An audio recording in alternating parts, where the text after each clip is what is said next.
1962 അത് രൂപീകൃതമായത്.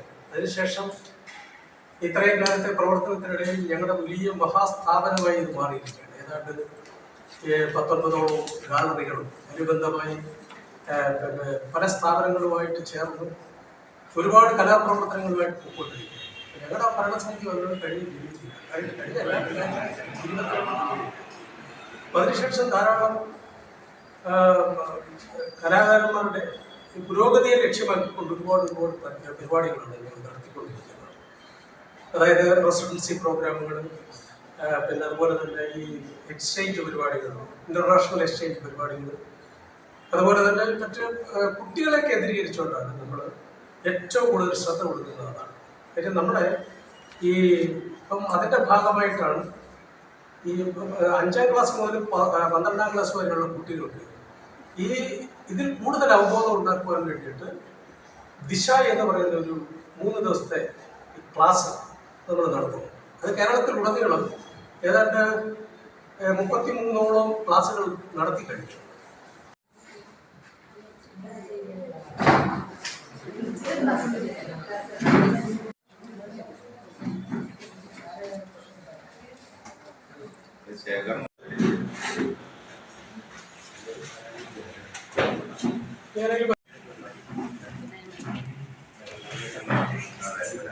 അപ്പൊ നമ്മുടെ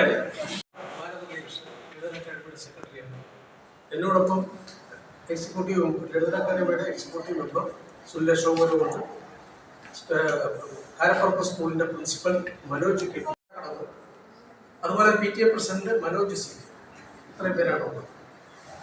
ഈ ഒരു ആർട്ട് ഗാലറിയുടെ പ്രവർത്തനം നടത്തുന്നു. അങ്ങനെ ആദ്യത്തെ ആർട്ട് ഗാലറി ഉദ്ഘാടനം കാരപ്പുറത്ത് പറഞ്ഞാൽ ഈ പ്രിസം പദ്ധതിയുടെ ഭാഗമായിട്ട് പ്രതിപക്ഷമായിട്ട് പിന്നെ സംസാരിച്ചു കഴിഞ്ഞപ്പോൾ ആ രൂപത്തിലാണ് ഈ കോഴിക്കോട് തന്നല്ല ഈ വടക്കൻ ജില്ലകളിലേക്ക് ഞങ്ങളുടെ പ്രവർത്തനങ്ങൾ കൂടുതൽ ശക്തിപ്പെടുത്തണമെന്നുള്ള ഒരു ആഗ്രഹവും ഞങ്ങൾക്കുണ്ട്.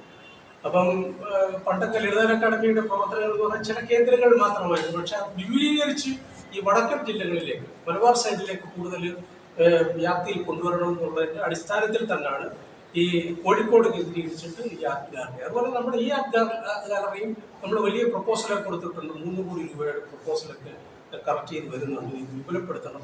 അത് കോർപ്പറേഷൻ്റെ അനുമതിയൊക്കെ ലഭിച്ചുകൊണ്ടിരിക്കുകയാണ്. അപ്പം അങ്ങനെ ഈ ഗാലറി കൂടെ കറക്റ്റ് ചെയ്ത് വന്നു കഴിഞ്ഞാൽ ഞങ്ങൾക്ക് മലബാറിൻ്റെ ഒരു വലിയ ഒരു ഏരിയയായിട്ട് ഈ ഗാലറി മാറുമെന്നുള്ള ദർബാർക്കാട് പോലെ.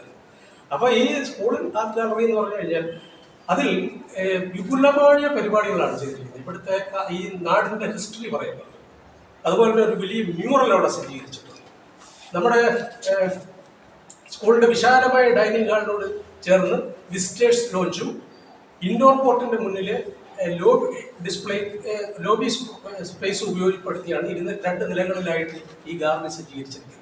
ഇതിൽ നമ്മുടെ ഈ ജില്ലയിലെ എല്ലാ സ്കൂളിലെ കുട്ടികൾക്കും ഓരോ ആഴ്ച വീതം അവർക്ക് ചാൻസ് ഉണ്ട് അവരുടെ ചിത്രങ്ങൾ കൊണ്ട് പ്രദർശിപ്പിക്കാനായിട്ട്. നമ്മളൊക്കെ ഒരുപാട് കലാകാരന്മാരും ഈ ഒത്തിരി പ്രതിഭകളുണ്ട്. അവരെയൊക്കെ അവിടെ വീഡിയോ എക്സിബിറ്റ്സ് എന്നിങ്ങനെയുള്ള എല്ലാ ഐറ്റംസും വീഡിയോ എന്ന് പറഞ്ഞു കഴിഞ്ഞാൽ അപ്പോൾ അങ്ങനെ വിപുലമായ ഒരു ഗാലറിയാണ് നമ്മൾ നടക്കുന്നത്. ഏതാണ്ട് 16 ആവശ്യങ്ങൾ. വിഷ്വൽ ആർട്ട് എപ്പോഴും അവർ മാറി നിൽക്കും. പൊതുസമൂഹം എപ്പോഴും വിഷ്വൽ ആർട്ടിൽ നിന്ന് മാറി നിൽക്കുക. അപ്പോൾ അതിൻ്റെ പിന്നെ ഒരു മാറ്റത്തിന് വേണ്ടിയിട്ടാണ് സ്കൂൾ കേന്ദ്രീകരിച്ചുള്ളത്. എന്നിട്ട് ക്ലാസ് റൂമുകൾ കേന്ദ്രീകരിച്ചു വലിയ പ്രതിഭകളായിട്ടുള്ള കുട്ടികളുണ്ട്. പക്ഷെ അവരുടെ സർഗാത്മകത പല രീതിയിലാണ്. ഈ കോമൺ പിന്നെ എല്ലാവരെയും ഒത്തിച്ച് ചേർത്തിട്ട് ഇതിന് കൂടുതൽ അറിവ് പകർന്നു കൊടുക്കുകയും അവർക്കൊരു ആസ്വാദനം തന്നെ ഉണ്ടാക്കി കൊടുക്കുക എന്നുള്ള ലക്ഷ്യം കൂടിയുണ്ട്. കലാകാരൻ പോകുന്നവരുണ്ട്, സാഹിത്യം പഠിക്കാൻ പോകുന്നവരുണ്ട്, സയൻസ് പഠിക്കാൻ പോകുന്നവരുണ്ട്. ഇവർക്കെല്ലാം സ്പാർക്കായി തീരുന്ന രീതിയിലാണ് വേറെ സ്കൂളിനോട്. നമ്മുടെ ഈ ജില്ലയിലെ എല്ലാ സ്കൂളിലെ പിന്നെ കുട്ടികളും ഇതിന്റെ ഭാഗമാകുക എന്നുള്ളതാണ്. അതിനുള്ള എല്ലാ സൗകര്യങ്ങളുമാണ് അവിടെ സജ്ജീകരിച്ചത്. അപ്പോൾ ഇതുപോലെ പങ്കെടുക്കുന്ന മറ്റ് സ്കൂളിലെ കുട്ടികൾക്ക് അവിടെ വന്ന് കാണാനും പബ്ലിക്കിന് കാണാനുള്ള അവസരമുണ്ട്. പിന്നെ ഏതെങ്കിലും ആർട്ടിസ്റ്റുകളൊക്കെ പുറത്തുനിന്ന് വന്നാൽ അവരുടെ ഒരു ഡെമോൺസ്ട്രേഷൻ സംഘടിപ്പിക്കുക, വർക്ക് പ്രസന്റേഷൻ സംഘടിപ്പിക്കുക, കുട്ടികളെ കാണാനുള്ള ഒരു അവസരം. ഒരു ഡെമോൺസ്ട്രേഷൻ പരിപാടി സ്ഥിരമായിട്ട് നമ്മൾ ചെയ്യാനുള്ള ഉദ്ദേശമുണ്ട് അവിടെ കേന്ദ്രീകരിച്ചുകൊണ്ട്.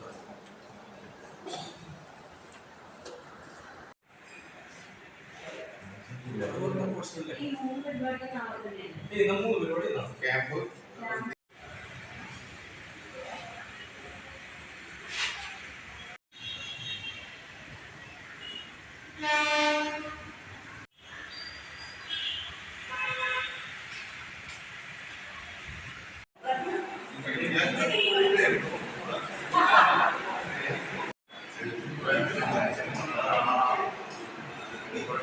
our